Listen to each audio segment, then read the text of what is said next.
최근 대한민국의 K239 천무가 세계적인 관심을 받고 있습니다. 사우디아라비아의 실전 투입으로 서류상으로만 알려졌던 우월한 성능이 입증된 덕인데요. 그래서 준비했습니다. 오늘은 많은 분이 요청대로 K239 천무의 성능을 팩트체크 해보겠습니다. 미국이 제대로 쪽박을 찼습니다. 필리핀과의 연합군사훈련 중 하이마스가 표적을 전부 빗맞히면서 제대로 망신을 당한 건데요. 우크라이나 전쟁을 통해 게임 체인저로 등극한 하이마스가 한순간에 애물단지로 전락해버리는 순간이었습니다. 그리고 이로 인해 하이마스를 글로벌 군사작전의 핵심 자산으로 선전했던 미국의 체면도 말이 안 되게 구겨졌는데요. 하지만 이 덕에 하이마스와 함께 나란히 주목받던 대한민국 K239 천무의 평가가 수직 상승했습니다. 다수의 군사 전문가들을 통해 천무라면 절대 표적을 빗맞히지 않았을 것이라는 분석이 등장했기 때문인데요. 그래서 준비했습니다. 오늘은 왜 국제 방산 시장에서 하이마스가 아니라 K239 천무가 각광받고 있는지 그 이유에 대해 알려드리겠습니다.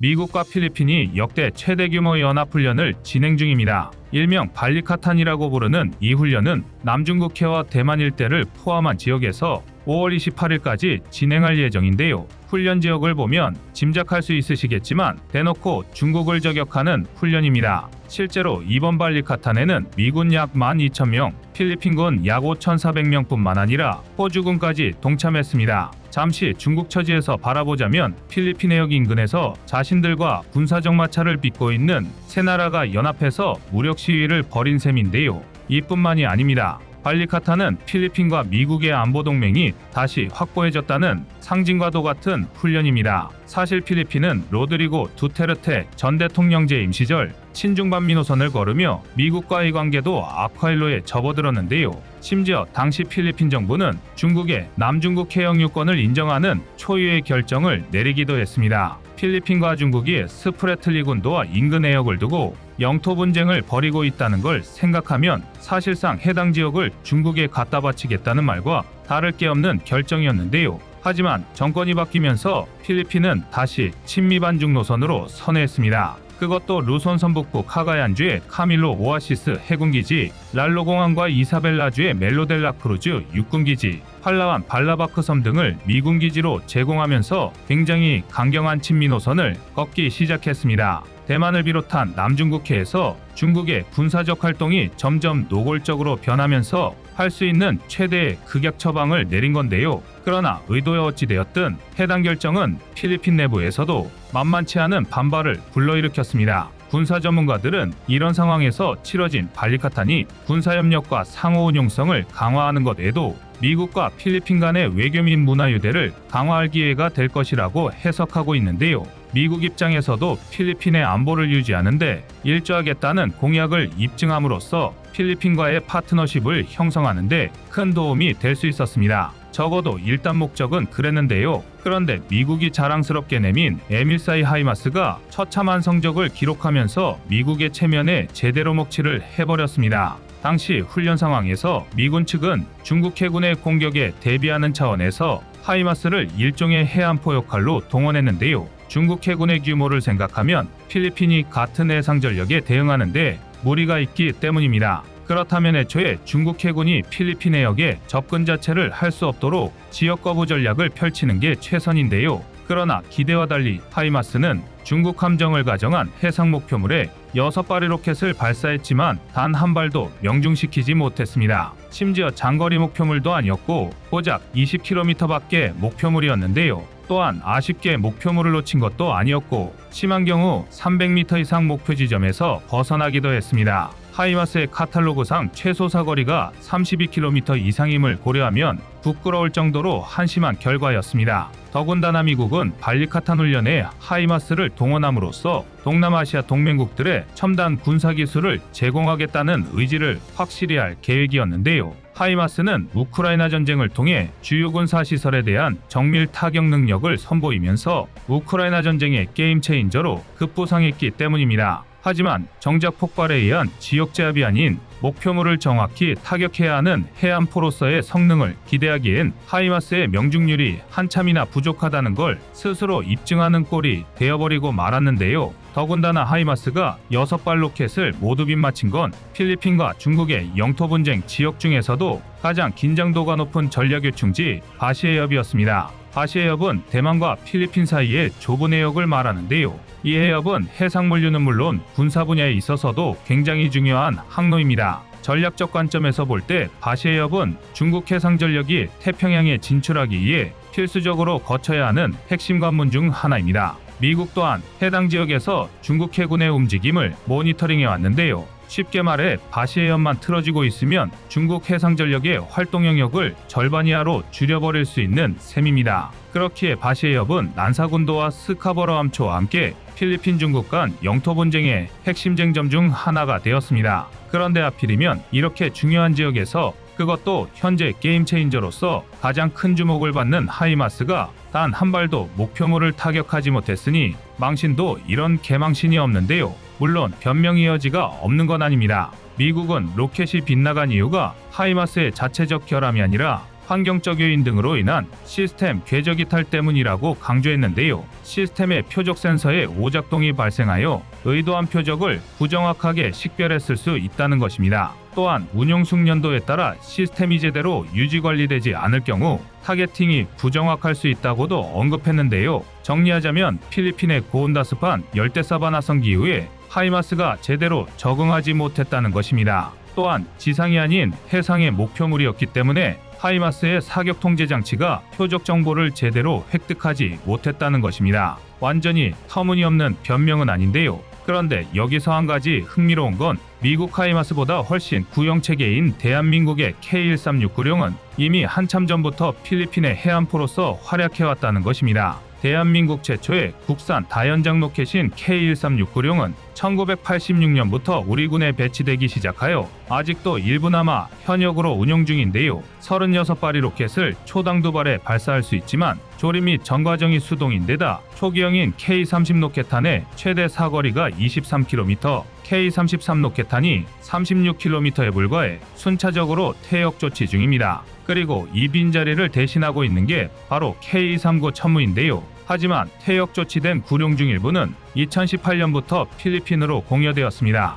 당시 필리핀은 하이마스를 도입하기로 했으나 예산상의 문제로 실패했고 꽁 대신 닭이라는 심정으로 구룡을 도입했었는데요. 그런데 웬걸 구룡의 성능은 상상 이상이었고 필리핀은 당초 육군에서만 한정적으로 운용하려던 계획을 크게 틀어 해병대에까지 구룡을 배치했습니다. 해안가에 접근하는 상륙전과 돌격 차량에 대한 방어책으로서 구룡을 선택한 건데요. 미국이 불가능하다고 했던 다연장 로켓의 해안포 가능성을 대한민국은 이미 실전 배치를 통해 실현 중이었던 셈입니다. 필리핀은 이번 발리카탄 훈련에서 하이마스의 성능을 시험하고 구룡을 하이마스로 업그레이드할 계획이었을 텐데요. 실제로 지난 3월 하이마스의 생산업체인 로키드 마틴 측에선 익명의 태평양 국가가 우크라이나 전쟁 이후 하이마스 도입에 상당히 적극적인 움직임을 보이는 중이라고 인터뷰한 바 있습니다. 해당 국가가 필리핀이었음은 어렵지 않게 짐작할 수 있는데요. 하지만 정작 발리카탄 훈련에서 하이마스가 단 한 발도 목표물을 명중시키지 못하면서 상황은 다시 한번 대한민국에 유리하게 돌아가고 있습니다. 하이마스가 아닌 K-136 구룡의 후계기종 K-239 천무가 각광받기 시작한 것입니다. 특히 구룡 운용국이었던 필리핀의 천무는 가장 최선의 대안인데요. 천무와 하이마스는 사용 탄약부터 장전 방식이나 사거리 등이 모두 유사하지만 대부분의 수치가 근소하게 천무가 우세합니다. 그리고 무엇보다 범용성 면에서 상당히 뛰어납니다. 천무는 130mm, 131mm, 230mm 무유도 로켓과 239mm 유도 로켓을 주무장으로 탑재할 수 있는데요. 이 중 130mm, 131mm 로켓은 구룡에서 사용하던 로켓과 똑같은 체계를 사용합니다. 다시 말해 이미 구룡을 운용 중인 필리핀으로서는 따로 탄약 체계를 구매하지 않아도 비축분을 활용할 수 있다는 건데요. 가뜩이나 국방 예산이 부족한 필리핀 입장에서 이는 상당한 이점입니다. 여기서 끝이 아닙니다. 결국 사용하는 탄약의 구경이 비슷하다면 발사 속도와 재장전 속도가 화력을 결정하는데요. 발사 포드가 2개인 천무는 60초에 12발 발사가 가능한 반면 하이마스는 그 절반인 6발이 한계입니다. 게다가 재장전 속도에서도 차이가 나는데요. 재장전 전 과정이 자동화된 천무의 재장전 시간은 160초에 불과합니다. 게다가 유압식이 아닌 전기식 실린더를 채택하면서 디지털 제어 시스템이 적용되었기 때문에 사격 반응 시간도 고작 16초 남짓인데요. 반면 하이마스는 재장전 시간은 천무와 동일해도 사격까지 최대 30초 가까이 소요됩니다. 앞서 말했듯이 근소해 보이지만 결정적인 차이들이 천무의 손을 들어주고 있는데요. 이런 천무의 가능성을 가장 빨리 알아본 나라가 폴란드입니다. 폴란드 또한 하이마스 500대 구매를 계획했지만 막판에 천무로 노선을 변경한 사례인데요. 폴란드는 천무에 발사대 약 300대와 한국산 탄약을 구매해 WR300 포마르라는 제식명으로 자체 개발할 예정입니다. K9을 도입하기 전 폴란드의 주력 자주포였던 AHS 크라프처럼 차체화 발사대를 따로 운용할 생각인 건데요. 폴란드뿐만이 아니라 UAE의 경우 2017년에 7천억 원대, 2021년대에 9천억 원대의 천무를 도입했고 최근에는 사우디아라비아에 무려 1조 원 규모의 천무가 도입되었음이 공개되기도 했습니다. 이미 다수의 나라에서 천무의 성능을 인정하고 주력 다연장 로켓으로 도입하기 시작한 건데요. 필리핀 이진의 수역은 어류, 석유 및 가스 매장량을 비롯한 천연자원이 풍부하여 귀중한 경제적 자산입니다. 중국은 구단선이라는 말도 안 되는 억지 주장을 펼치며 해당 지역을 포함한 남중국해의 90%에 달하는 해역에 영유권을 주장하고 있습니다. 심지어 2016년 국제재판소가 아무런 법적 근거도 없음을 공표했음에도 중국의 만행은 끝나지 않고 있는데요. 중국은 분쟁 중인 여러 섬과 암초의 군사시설을 건설하는 등 남중국해에 대한 영유권 주장을 계속해오고 있습니다. 필리핀이 이를 용납한다면 사실상 서쪽 바다의 전부가 중국의 영해로 편입되어 버립니다. 이를 막을 수 있는 유일한 방법은 유감스럽게도 압도적인 화력뿐인데요. 미국이 실망스러운 결과를 보인 지금 필리핀의 SOS 신호가 어디를 향할지는 뻔해 보입니다. 현재 스페인의 다연장 로켓 도입 프로젝트 실람의 후보 기종으로 밝혀진 건 크게 세 종류입니다. 대한민국의 K-39 천무, 브라질의 아스트로스2, 이스라엘의 펄스가 바로 그것인데요. 그러나 성능 면에서 보면 천무가 단연 독보적입니다. 전장 9m, 전폭 2.9m, 전고 3.3m, 전투 중량 31톤이라는 육중한 크기가 무색하게도 천무는 최대 시속은 80km, 작전 반경은 450km에 달합니다. 12연장 다연장 로켓임을 감안하면 보기 드문 기동성인데요. 일례로 천무 개발의 모티브가 된 미국 M270 MLRS의 경우 같은 12연장인데다 25톤에도 못 미치면서 최고 속도는 시속 63km가 한계입니다. 천무의 기동성은 M270보다 극한의 다이어트로 전투 중량을 절반 가까이 줄인 하이마스와 엇비슷한 수준인데요. 그러면서도 화력은 타이 추종을 불허할 정도입니다. 대표적으로 천무는 K136 구룡에 사용하던 K33 131mm 우유도 로켓을 사용할 수 있는데요. 탄두 중량은 20kg에 사거리는 36km에 불과하지만 천무에 탑재하면 한 번에 40발을 쏟아부을 수 있다는 게 장점입니다. 그야말로 강철비처럼 로켓을 쏟아부을 수 있는 셈인데요. 하지만 여기서 끝이 아닙니다. 천무의 진짜 화력은 230mm, 239mm에서 드러납니다. 두 로켓 모두 집속 탄두를 운용할 수 있기 때문인데요. 예를 들어 KM26A2 230mm 로켓의 경우 단 한 발로도 축구장 세계 면적을 포격할 수 있습니다. 게다가 독자 기술로 개발한 불발률 1% 남짓의 자탄을 탑재하면서 안전성과 파괴력을 두루 갖출 수 있게 되었는데요. 집속탄이 아닌 단일 탄두를 발사한다 하더라도 239mm 로켓의 경우 표준 사거리 80km에 콘크리트 구조물 60cm를 관통할 수 있을 정도의 위력을 갖추고 있습니다. 심지어 239mm 로켓은 덕티드 로켓 추진기를 탑재해 사거리를 200에서 250km로 늘리는 연구를 진행 중인데요. 1분에 12발 발사 가능한 천무의 세계 최정상급 발사 속도까지 고려하면 미사일을 제외한 재래식 무기체계 중 가히 최대 화력을 보유했다고 자신할 수 있습니다. 그리고 여기에 더해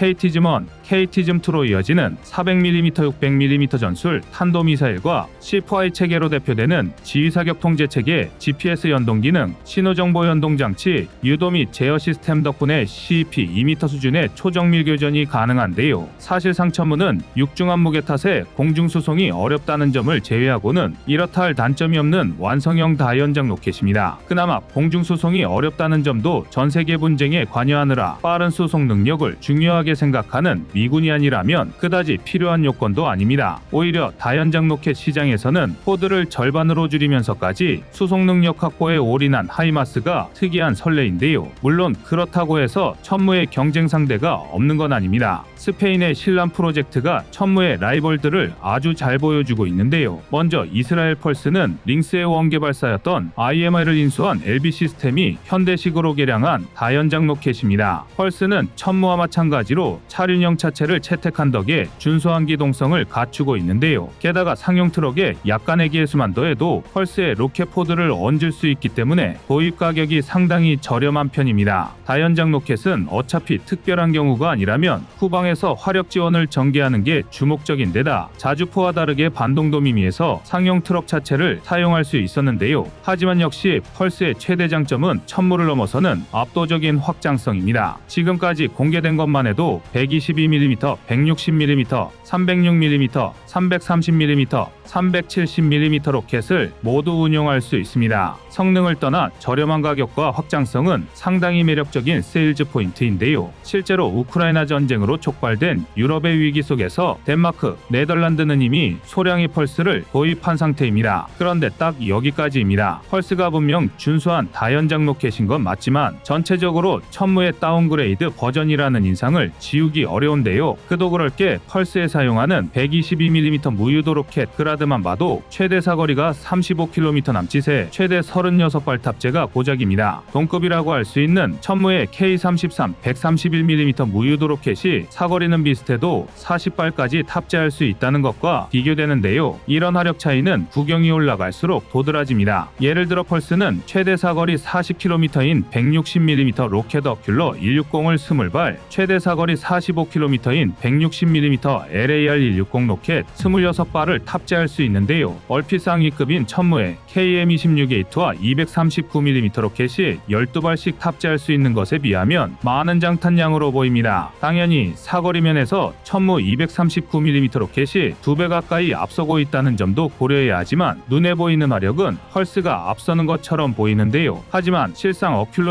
160과 LAR160의 탄두 중량은 각각 35kg, 46kg에 불과합니다. 천무의 KM26A2의 탄두 중량이 120kg, 239mm 로켓이 90kg에 육박하는 것과 비교하면 속빈강정인 셈인데요. 그나마 탄두 중량으로 비벼볼 수 있는 건 306mm에 달하는 엑스트라 로켓급이지만 장탄량이 4발에 불과합니다. 이쯤 되면 천무 운용국 입장에서도 KT즘을 운용하는 게 나은데요. 심지어 CEP에 있어서도 펄스의 오차는 천무의 5배에 달합니다. 물론 이조차도 10m 내외에 불과하지만 종합적인 성능 면에서 천무에 뒤진다는 건 부정할 수 없는 사실인데요. 다른 어떤 분야보다도 같은 값이면 다홍치마라는 속담이 철저하게 적용되는 방산시장에서 펄스의 문제는 치명적입니다. 쉽게 말해 어디까지나 이성급 장비로 머무를 수밖에 없다는 건데요. 브라질의 아스트로스트도 상황은 크게 다르지 않습니다. 아스트로스트도 천무, 펄스와 마찬가지로 상용 트럭을 기반으로 하기에 접근성이 좋은데요. 또한 40발 탑재가 가능한 70mm 로켓부터 최대 사거리만 300km에 달하는 450mm AVTM 300 전술 미사일 2발까지 운용이 가능합니다. 상당히 준수한 성능이고 실제로 개발국인 브라질뿐만 아니라 인도네시아, 이라크, 리바, 말레이시아, 카타르, 사우디아라비아 등도 아스트로스2를 운용하고 있습니다. 그러나 정작 군사 전문가들은 스페인이 아스트로스2를 후보 기종에 올린 이유로 외적 요인을 지목하고 있습니다. 바로 정치적 목적과 경제성인데요. 아스트로스2는 브라질 기업인 아비브라스와 스페인의 에스크리바노, GMV 등이 합작하여 개발한 다연장 로켓입니다. 군사 장비의 구매 결정은 단순히 성능이나 비용 등의 기술적인 요소뿐만 아니라 국가 간의 외교관계, 경제적 협력, 공급업체, 국가와의 정치적 관계 등 다양한 요소를 고려해야 하는데요. 따라서 브라질과 스페인이 합작회사를 구성하고 있음을 고려하면 브라질의 아스트로스2가 천무보다 정치적으로 유리한 위치에 있을 수밖에 없습니다. 더군다나 아스트로스2를 도입한다면 결과적으로 자국 기업에 대한 일종의 일감 몰아주기가 가능합니다. 지금 당장 신란 프로젝트에 확정된 금액은 2200만 유로, 하나 약 305억 원에 불과하지만 스페인이 상당히 적극적으로 군연대화 프로그램을 추진 중임을 고려할 때 이후에 최대 4천억 원대까지 예산이 확장될 것으로 보여집니다. 현재 유럽은 전통적인 맹주였던 독일이 신뢰를 잃었고 프랑스가 친중 노선을 선택하면서 위태롭게 흔들리고 있는데요. 이런 상황이기에 스페인은 유럽의 비낭자를 노리고 군사력을 강화 중입니다. 지리적으로나 정치적으로나 우크라이나 전쟁에서 멀리 떨어져 있는 만큼 경제, 정치, 군사 등 다방면에서 활력을 발휘할 수 있으면 불가능한 일도 아닌데요. 그렇다면 아스트로스2를 도입하면서 해외로 반출되는 예산을 최대한 줄이고 싶어 하는 것도 당연합니다. 하지만 이에 대한 대한민국의 대응책이 전혀 없는 것도 아닙니다. 대한민국 무기체계의 성능은 이제 다른 어떤 나라와 비교해도 월등하지만 아직 정치적 기틀은 충분하지 못한데요. 이를 극복하기 위한 방법이 대한민국과 스페인 현지 기업 테크네시스 3000의 협력입니다. 또한 장기적으로는 폴란드의 WR300 호마르의 경우처럼 스페인의 사격 통제 시스템과 군용 전술 트럭 자체를 사용한 새로운 개량형을 제안할 수도 있을 텐데요. 브라질의 아스트로스2나 이스라엘의 펄스가 저렴한 가격으로 승부수를 띄운다면 대한민국의 K239 전무는 적극적인 현지화를 통해 스페인의 자체적인 다연장 로켓 기술을 발굴하는 방향으로 경쟁력을 갖추는 것입니다. 물론 굳이 이렇게까지 해야 하나 싶으실 수도 있습니다. 그러나 스페인의 천무 도입은 대한민국 방산 시장에 상당히 중요한 힘입니다. 유럽 방산 시장은 비유럽 국가에 대한 보호주의 경향으로 유명한데요. 유럽 국가들은 국내 또는 지역 공급업체에 의존하여 공급 중단 같은 외국의 간섭 위협을 최소화하려는 기조가 강합니다. 바로 이런 이유로 대한민국 무기체계는 남유럽과 서유럽 진출에 번번이 좌절해 왔습니다. 그러나 만약 스페인 시장 공략에 성공한다면 남유럽, 서유럽 시장의 높은 진입 장벽도 서서히 완화되기 시작할 텐데요. 단적으로 폴란드에 진출하기 시작하면서 동유럽, 북유럽 시장이 대한민국 무기체계에 눈독을 들이기 시작했던 것만 봐도 충분히 예측할 수 있는 시나리오입니다. 대한민국 입장에서는 완전히 새로운 초거대 시장이 하늘에서 뚝 떨어지는 셈인데요. 특히 유럽을 포함한 세계 각국이 경쟁적으로 군비 확장으로 돌입한 현 시대기에 앞으로 수십 년은 이어질 막대한 미래 먹거리 확보가 가능해지는 것입니다. 게다가 무기체계 수출은 대한민국과 유럽 간의 정치 및 안보 관계를 강화할 수 있으며 잠재적으로 군사 분야 협력을 강화할 기반이 될 것입니다. 대한민국 안보를 위한 동맹의 선택지가 미국을 넘어 지구상 가장 넓은 대륙으로 확대되는 것입니다. 과연 K239 천무는 스페인 공략에 성공할 수 있을지 귀추가 주목됩니다.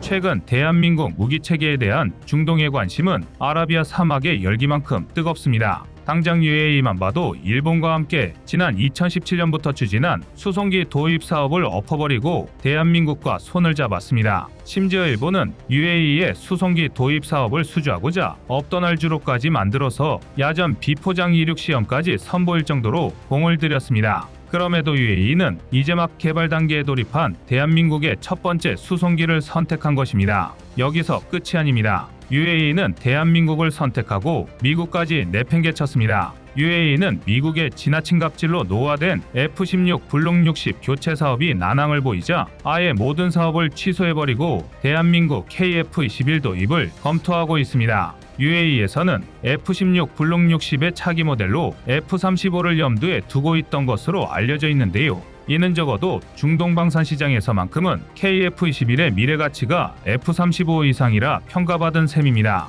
실제로 현재 중동에서 대한민국 무기체계에 관심을 보이고 있는 건 UAE뿐만이 아닙니다. 지난 2월에 개최된 중동 최대의 무기박람회 IDX에서는 대한민국의 무기체계가 초유의 관심사로 떠올랐는데요. 특히 우크라이나 전쟁을 계기로 중동 국가들은 방산시장의 초거대 블루오션이 되고 있습니다. 지금까지 그저 잘 만들어진 무기를 수입해서 사용하던 중동이 자국안보의 방향을 기술 확보와 자주국방으로 바꾸기 시작했기 때문인데요. 전 세계적으로 불기 시작한 탈세계화와 군비 증강의 바람 속에서 중동의 안보기조가 송두리째 흔들리고 있는 것입니다. 그리고 안보기조가 바뀌었다면 예전과 같은 방향성으로는 더는 중동 방산 시장의 점유율을 확보할 수 없는 게 당연합니다. 더군다나 중동 국가들을 둘러싼 사막이라는 특수한 환경은 무기체계의 가격과 성능 사이에 강력한 딜레마를 생성합니다. 사막에서 운용하는 장비들은 다른 지역보다 더욱 높은 신뢰도와 성능을 요구하기 마련인데요.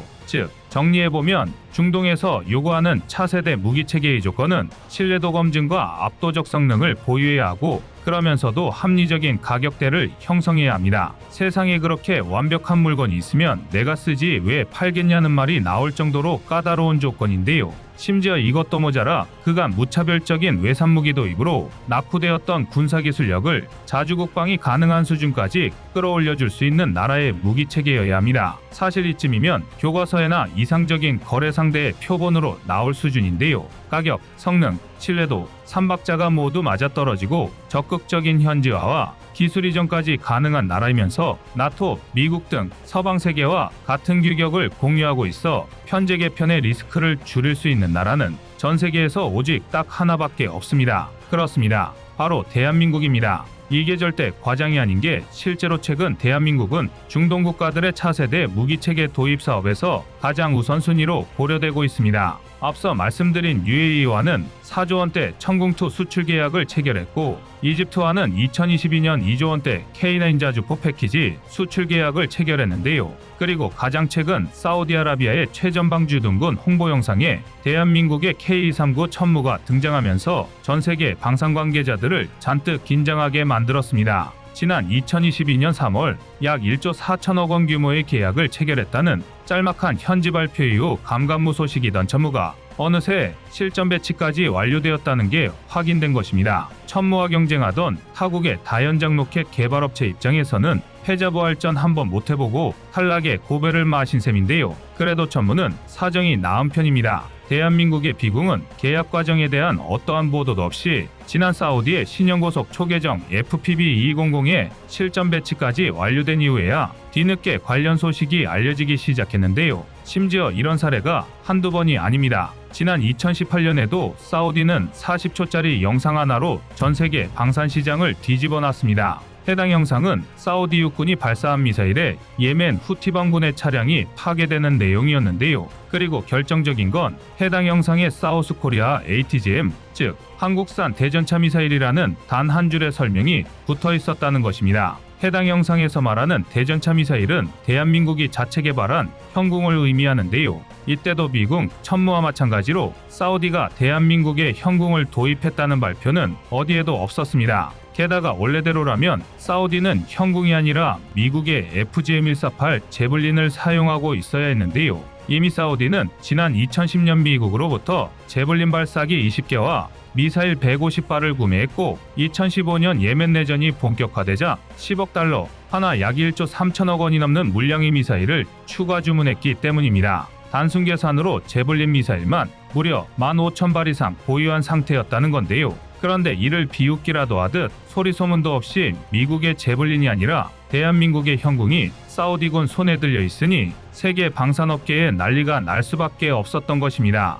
또한 이를 통해 대한민국이 개발한 형궁이 성능면에서 제블린을 압도한다는 사실도 알려졌는데요. 단적으로 제블린의 경우 적외선 CCD 조준 장치를 냉각하는 데에만 30초에 달하는 시간이 필요한 것과 달리 형궁은 비냉각식 적외선 CCD와 가시광선 카메라를 조합한 덕분에 주간과 야간 모두 더욱 신속한 조준이 가능합니다. 또한 110mm에 불과한 구경으로도 형궁의 관통력은 무려 900mm에 육박하는데요. 이 정도면 대한민국의 K2 옥표, 미국의 M1A2 에이브람스, 독일의 레오파르트2 A7급 최신의 3.5세대 전차가 아니라면 정면 장갑까지 관통 가능한 수준입니다. 반면 제블린은 구경만 130mm에 달하는데도 최고 관통력은 형궁보다 떨어지는 800mm가 한계인데요. 구경에서 큰 차이를 보임에도 정반대의 결과가 나타나는 이유는 바로 대한민국의 형궁의 표적을 2번에 걸쳐 연속으로 타격하는 이중구조 탄두 기술과 미세 조직 라이너 기술이 적용되었기 때문입니다. 실제로 형궁 관통탄두의 구리 라이너 입자 조직은 일반 성인의 머리카락보다 훨씬 얇은데요. 이 덕에 훨씬 빽빽하고 단단한 탄두를 만들 수 있었고 이것이 관통력의 비약적인 상승으로 이어진 것입니다. 이런 복합적인 이유로 사우디는 제블린 도입이 불발이기에 처하자 울상을 짓기는커녕 그대로 곧장 대한민국을 찾은 건데요. 오죽했으면 사우디군과 예멘군은 물론 적대 세력이던 후티방군까지도 노획 1순위에 형궁을 올려둘 정도였습니다. 하지만 여기서 가장 주목해야 할 점은 사우디와 예멘 모두 공식적으로는 형궁 수입국이 아니라는 점입니다. 중동은 늘 분쟁 빈도와 군사적 긴장도가 높은 곳이었고 이로 인해 어떤 무기 체계를 도입하느냐가 국지전의 빌미가 될 수 있는 지역이 되었습니다. 그러니 전략적, 전술적 목적을 위해서라도 최대한 비밀리에 무기 체계를 도입하는 경향이 생긴 건데요. K239 천무가 소리 소문 없이 실전에 배치된 것도 같은 이유에서입니다. 일례로 사우디와 분쟁 관계에 있는 이란은 파지르3, 파지르5를 주력으로 운용하고 있습니다. 하지만 천무와 비교하면 성능이 처참한데요. 파지르3, 파지르5는 각각 240mm, 333mm라는 제한된 탄두 구경의 로켓만 운용할 수 있지만 천무는 하나의 발사대에서 130mm에서 239mm까지 전장 상황에 맞춘 세 종의 로켓을 모두 발사할 수 있습니다. 또한 사거리에서도 큰 차이를 보이는데요. 구경이 가장 큰 333mm 파지르5의 경우 최대 사거리가 70km 남짓이지만 천무는 239mm가 80km에 달하고 개발 마무리 단계에 돌입한 전술지대지 유도무기 KT즘2의 경우 최대 사거리가 무려 290km에 육박합니다. 이뿐만이 아닙니다. 이란의 파지르5와 천무 239mm 로켓은 구경이 100mm 가까이 차이남에도 불구하고 활용면에서 정반대의 결과를 보이는데요. 전기식 실린더와 디지털 제어 시스템을 적용한 천무는 사격 반응 시간이 고작 16초에 불과할 뿐만 아니라 확산탄 사용 시 단 한 발의 타격 범위가 축구장 면적의 3배에 달합니다. 사우디군 입장에서는 천무 한 대로 파지르3, 5 수십 대를 상대할 수 있는 셈입니다.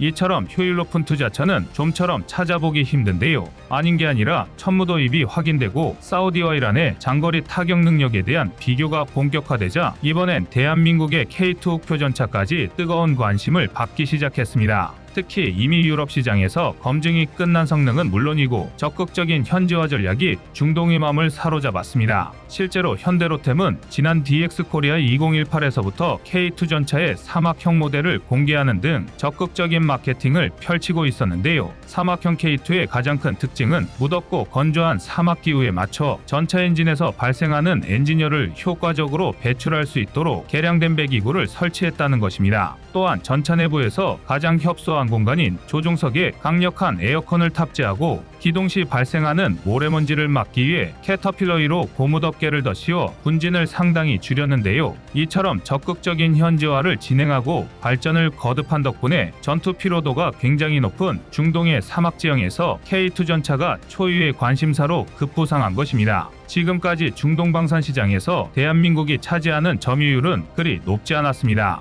특히 사우디는 미국에서만 현용 전력의 80%에 달하는 무기를 수입했습니다. 석유와 달러가 뒤섞인 정치적 이해관계가 국가안보에 개입했던 건데요. 그러나 세계적인 군사력 증강 기조가 복잡하게 꼬인 매듭을 잘라내고 있습니다.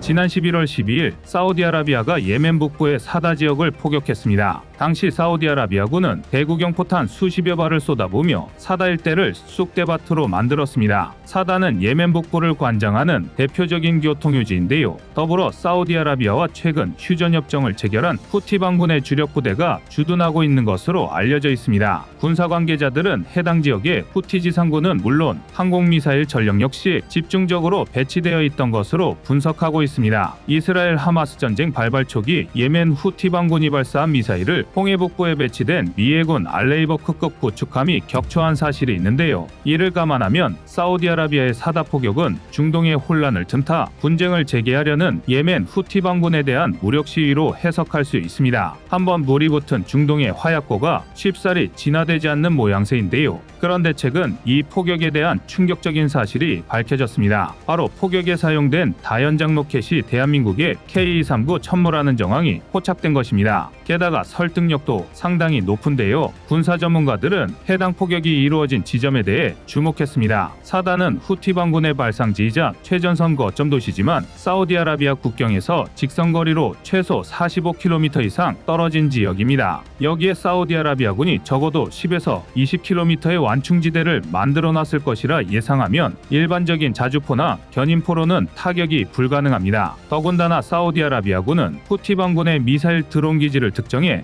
타격했는데요. K9급 고성능 자주포에 초정밀 유도 포탄을 사용한 게 아니라면 자주포로 이만큼 정밀한 포격은 어렵습니다. 하지만 현재 사우디아라비아군이 보유한 자주포는 미국의 M109 시리즈와 중국의 PLG-45, 프랑스의 세자르 정도가 전부입니다. 초정밀 포격은 고사하고 50km 이상 떨어진 후티 반군 주둔지를 공격하기엔 사거리도 턱없이 부족한데요. 그렇다면 소거법에 따라 이제 남은 방법은 다연장 로켓뿐입니다. 아닌 게 아니라 사우디아라비아군은 미국의 M270 MLRS, 브라질의 아스트로스2, 러시아의 토스원-A 브라티노, 그리고 대한민국의 K239 천무 등 다양한 종류의 다연장 로켓을 운용하고 있습니다. 심지어 그 물량도 적지 않은 편인데요. 그러나 그럼에도 불구하고 전문가들이 예멘 후티 반군 포격에 K239 천무를 콕 집어 지목하는 이유가 있습니다. 먼저 토스원-A 브라티노는 1분에 220mm 열압력 탄두 30발을 쏟아부을 수 있는 괴랄한 화력을 갖추고 있지만 실상은 장거리 포격전에서 손가락만 빨고 있어야 하는 깡통 다연장 로켓입니다. 그저 근거리에서 다량의 화력을 쏟아부을 요량으로 만든 러시아의 주먹구구식 장난감에 불과합니다. 실제로 구형 로켓 사용 시 최대 사거리가 2.7km, 신형 로켓을 사용해도 6km가 사거리 한계라서 1분 사이에 30발을 죄다 쏟아붓고 격파당하는 게 정해진 운명입니다. 무늬만 포병이지 일격이탈이라는 포병의 기본 전투 교리를 정면에서 반박하는 무기체계인데요. 앞서 말씀드린 대로 사거리도 짧아 당연히 사다 포격에 동원되었으리 만무합니다.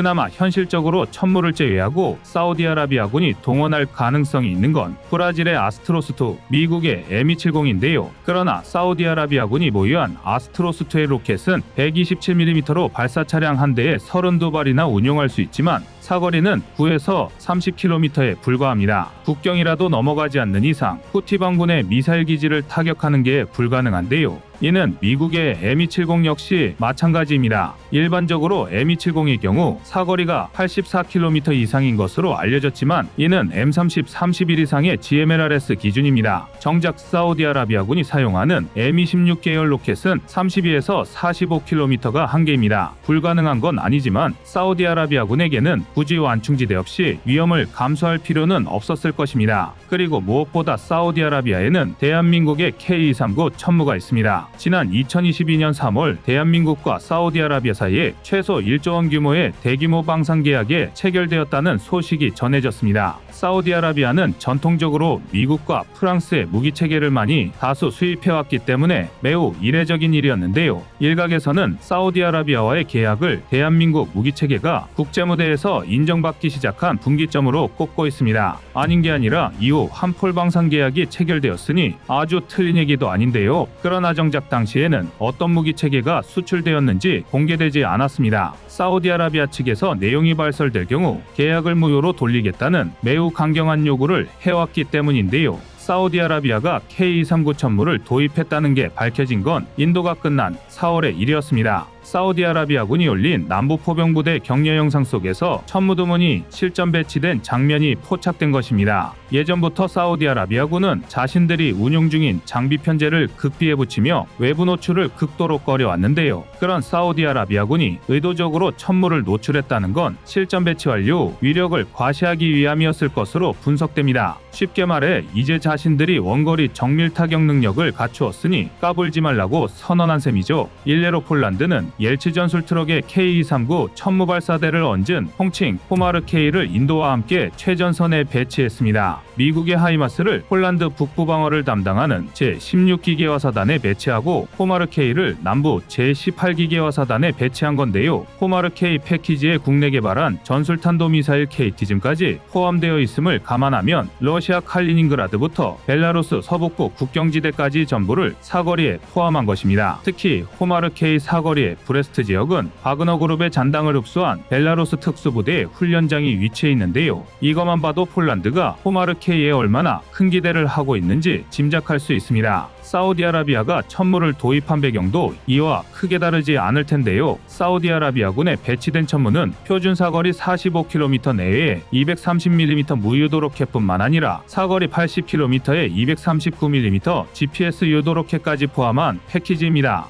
후티 반군을 포격하기 위한 사거리와 훌륭한 정밀도를 모두 갖추고 있는데요. 실제로 후티 반군은 수십여 발의 로켓을 얻어맞고도 대응 사격조차 못했습니다. 예멘 후티 반군은 앞서 말씀드렸듯이 아시다시피 이스라엘 하마스 전쟁 발발 직후 탄도미사일과 순항미사일을 총동원해 이스라엘을 공격했습니다. 하지만 해당 공격이 미군에 의해 가로막히자 지난 10월 31일에는 휴전협정을 깨고 국경지역에서 사우디아라비아를 직접 공격했습니다. 또한 지난 2022년에는 사우디아라비아 남서부 자잔지방에서 후티 반군과의 교전으로 인해 사우디아라비아군 병사 4명이 목숨을 잃는 사건도 있었습니다. 이뿐만이 아닙니다. 사우디아라비아의 발표에 따르면 지난 수주간 사우디아라비아군은 후티 반군이 발사한 미사일을 요격하고 있었습니다. 지난 2022년 4월 체결된 휴전협정이 무색하게도 사우디아라비아는 예멘 후티 반군의 공격에 노출되어 있었던 것입니다. 사우디아라비아군이 천무를 동원할 수밖에 없었던 이유인데요. 순위 파이거드인 사우디아라비아는 이란이 지원하는 시아파 극단주의 세력과 오랜 시간 소모전을 겪어왔습니다. 특히 2014년 시작된 예멘 내전은 사우디아라비아와 이란의 대리전으로 불릴 정도인데요. 이란은 후티 반군을 양성하고 무기를 제공했고 사우디아라비아는 예멘 정부군을 도우며 다국적군의 중심축 노릇을 해왔습니다. 사우디아라비아에 앞서 UAE가 1조 6천억 원 규모의 K239 천무 도입을 결정지은 것도 마찬가지로 예멘 후티 반군 퇴치를 위함이었습니다. 지금 가장 분쟁 위험이 높은 두 지역에서 미국의 M270이나 하이마스가 아니라 대한민국의 K239 천무를 수입한 것입니다. 차륜형인 천무는 궤도형인 M270보다 시속 20km 이상 빠른데요. 게다가 발사 후 재장전 시간 역시 천무가 약 160초에 불과한 데 반해 M270은 260초 이상이 필요합니다. 단순화력 비교는 엇비슷하다 할지라도 전투지속력과 기동성에 있어 천무의 압승입니다. 그나마 천무의 기동력과 비교할 수 있는 건 하이마스 정도인데요. 하지만 하이마스는 공중수송을 위해 로켓 발사대를 한 개로 줄였고 덩달아 화력도 천무의 반토막이 되었습니다. 미국처럼 동맹국의 모든 분쟁에 참여할 게 아니라면 천무의 화력에 손을 들어줄 수밖에 없습니다. 더군다나 천무의 230mm, 239mm 로켓은 기갑 차량까지 관통할 수 있는 집속탄도를 탑재할 수 있습니다.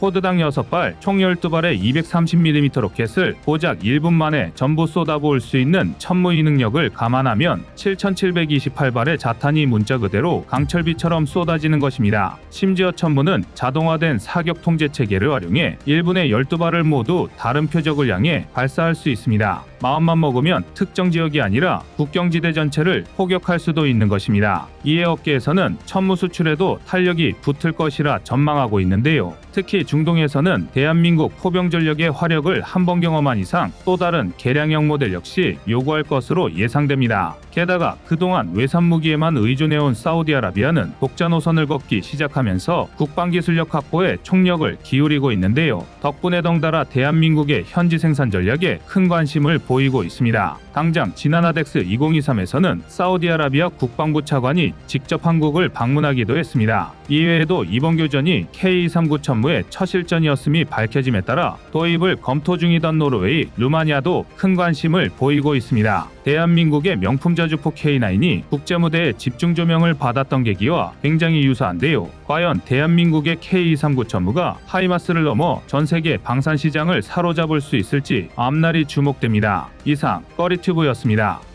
안녕하세요, 꺼리튜브입니다. 그동안 보내주신 사랑과 응원으로 1편 출간에 이어 이번에 꺼리튜브의 새로운 신작 세상에 밝혀지지 않은 현대무기 비하를 출간했습니다. 내용이 어려워 쉽게 다가서지 못했던 군사무기 이야기를 남녀노소 누구나 편하게 이해할 수 있도록 모아봤는데요. 그 누구도 알 수 없던 현대무기 비하의 숨겨진 이야기를 이제 온라인 서점이나 가까운 서점에서 만나볼 수 있습니다. 또 전문적인 군사무기 이야기를 알고 싶다면 꺼리튜브 1편인 대한민국 육해공 군사무기도 준비되어 있습니다.